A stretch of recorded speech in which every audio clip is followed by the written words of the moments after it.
Hey everyone, Ruben here, Kinder Dog PDX. This here is our question of the day. This is number 19, and we decided to change it up a little bit today, taking it on location. This here is the St. John's Bridge behind me. It's a pretty cool bridge in Portland. There's a lot of bridges here.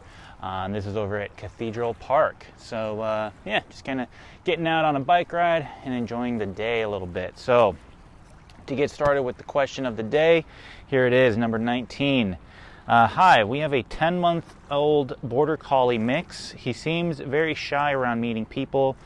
He was barking and lunging at other dogs, but with some work for me, he no longer does that. He and our other older dog have gotten into fights over rawhide, which we don't give them anymore. When he was very young, he had bitten myself and my husband when we tried to take away a high-value treat. We have since learned the trade method, and that behavior hasn't occurred again. I would like to have him calmer in the house without barking at dogs or people walking by. No more pulling on the leash when we go for walks. Just a more well-mannered, calmer dog. All right, this is a good question. First off, I want to say great job on working on the resource guarding stuff with you and your husband. That's good that worked for you. You stopped giving the dogs some rawhides. I think that's good. In general, rawhides I've heard are not very good for dogs. But giving dogs bones isn't, or things to chew on isn't bad.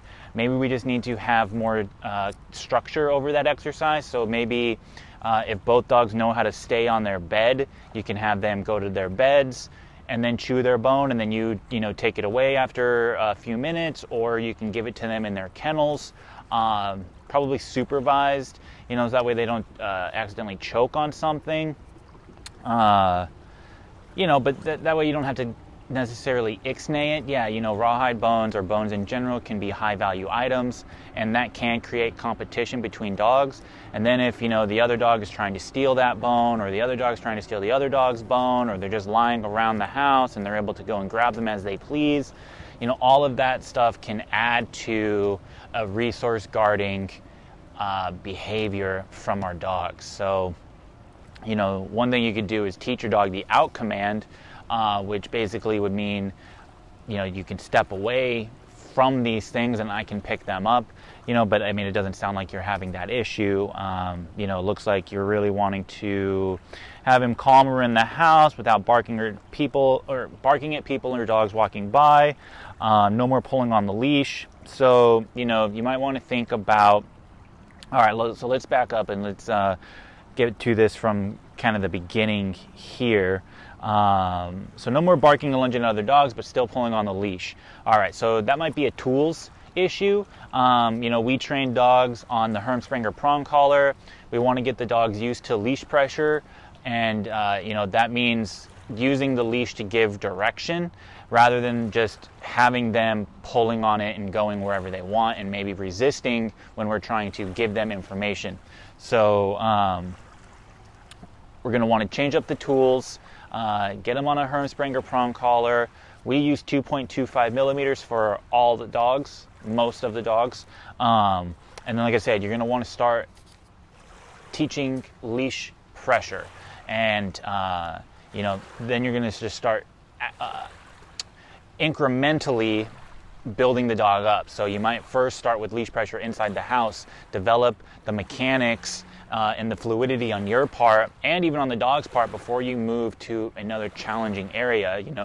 That could be as simply as moving from inside the house to the front yard, and you're going to want to repeat those basic fundamentals inside the house outside until your dog feels good there, and then you move it on to another spot and you start to generalize that behavior in these new spots. And so when your dog has experienced working through the issues when it comes to new environments a bunch of times, they can start to generalize that, and it will become a non-issue in the future because they're going to have so much experience, like, oh yeah, I've been through this a bunch of times, so I already know what I need to do. Okay, So working on the leash work, I think, is going to be really important since you're not experiencing any more lunging or barking.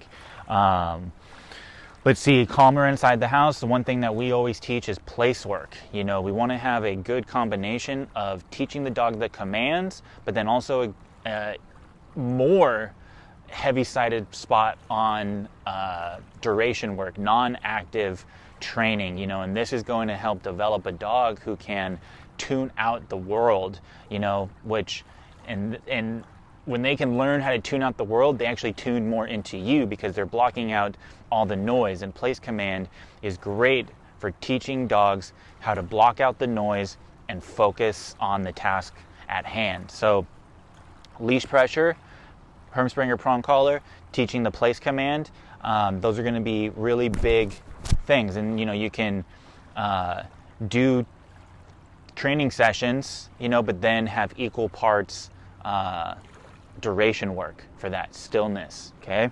And you're also going to want to be correcting for any kind of naughty behavior, right?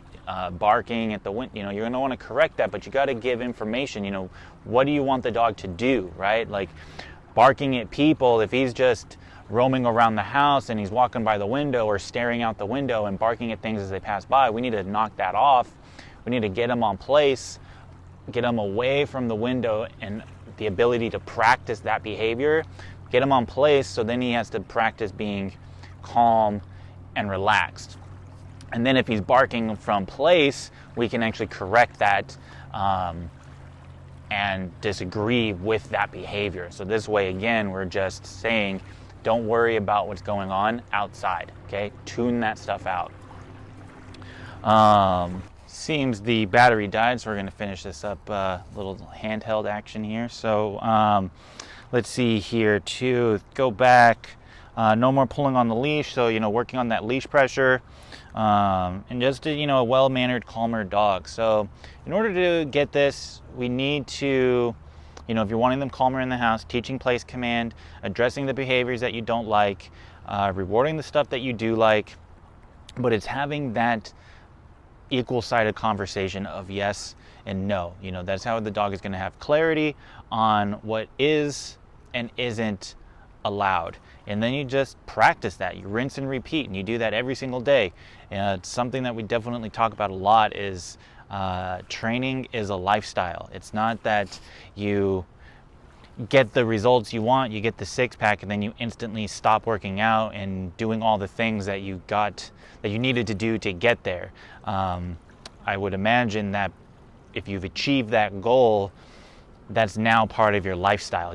That's something that you do day in and day out. And you can think of that when you're with your dog as just how you come out of the kennel, this is what we do. How you act at threshold, this is what we do. How you act on the walk, this is what we do. How you act inside the house, this is what we do.